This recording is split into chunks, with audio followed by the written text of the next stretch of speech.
Well, welcome back to Gridiron TV, and we're joined by the Gateshead Senators. Coach, thanks for joining us again. It's good to be with you again, Al.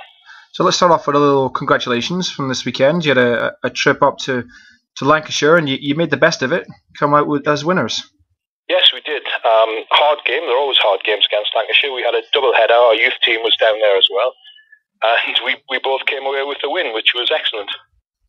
Yeah, it's a nice turn of fortune. You've unfortunately had a bit of a losing streak going through the middle of the year. Some quite tight losses though. So how are the team feeling now, getting back onto winning tracks? Well, it's always good to get back to winning ways. You're right. We've had some very close games. We've been in games, right up until the final snap of the ball. Certainly against Nottingham. We were right in it until we fumbled the snap on their 10-yard line. They recovered it. So sometimes things go right, sometimes they don't. This week, most of the things we did, fortunately for us, went right. That's good to hear.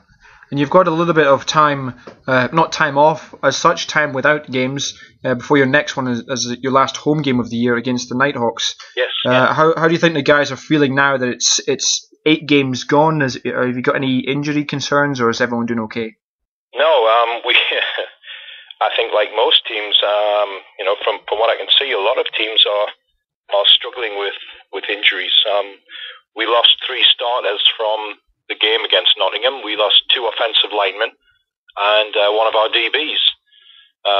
Matt Kidd, who's one of our GB players, injured his elbow in the game against Nottingham. So we were those 3 guys down when we went into the game against Lancashire.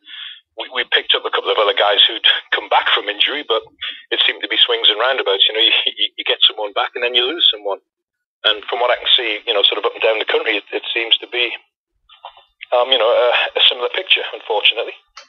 Yeah, it's certainly that time of year when, like you said, everyone is struggling with maybe injuries to key players or to many players. And your next game is up against the Nighthawks, who themselves a lot of people have said they are a very talented group who just haven't been able to have a very successful season. So how do you see yourself going into that game? Do you think you're quite confident of coming away with a second in a row? I'd like to think so, but I'm very surprised that the Nighthawks are winless, because they do have some very talented players. We had a close game against them down at their place, and we came away with a win there. It was exactly the same last year. We went down to Merseyside and beat them. They came up to Gateshead and beat us. So we're not taking anything for granted, but that's going to be our focus for the remaining 2 games. We want to try and win to finish with a 5-5 record. Not where we thought we would be at the start of the year. We thought we would be, perhaps challenging for a playoff berth, but the way things have turned out, I think 5-5 will be a good solid finish for us. Yeah.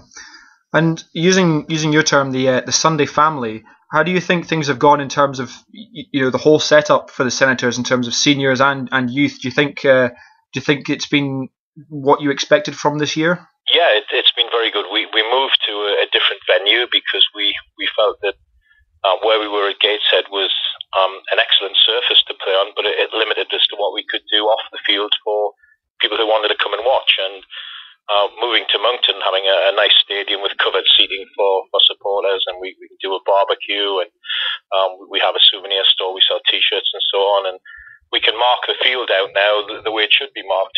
Before, when we played on an AstroTurf surface, which was used by a hockey club and a soccer team, we couldn't put down the full pitch markings. And I think that has made a difference to the general feel on game day. The teams turn up. Our junior team normally play before us on a double header, and the senior team turn up, and it's a well marked out field, and it looks like the full experience. There's a couple of things that we want to work on. It's not perfect by any means, but it's a nice game day experience now for both the away team and of course for ourselves. It certainly does make a difference, not only to fans but also to players, to have great facilities that you mentioned. So good luck for the next home game and also for the final game in the season, for the last 2. Thanks for joining us on the show.